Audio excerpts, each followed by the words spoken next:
The diagram shows a rectangular block being pulled by a light, inextensible rope along a rough horizontal surface. The block is at rest. Draw a diagram showing the forces acting on the block. We've got two terms here. We've got light and inextensible. So light means we do not need to worry about the mass of the rope. Okay, and inextensible means that this rope does not vary in length.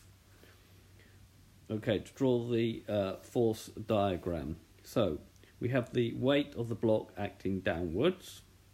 We have a normal reaction between the surface and the block. We don't know what the surface is. We have the tension in the rope. We usually call that T. And then we must make in mind that the tension, in this case, because it's at an angle, it's been pulled at an angle, will produce a horizontal and vertical component. So there'll be a component that way and a component that way, which we'll look at later in the course.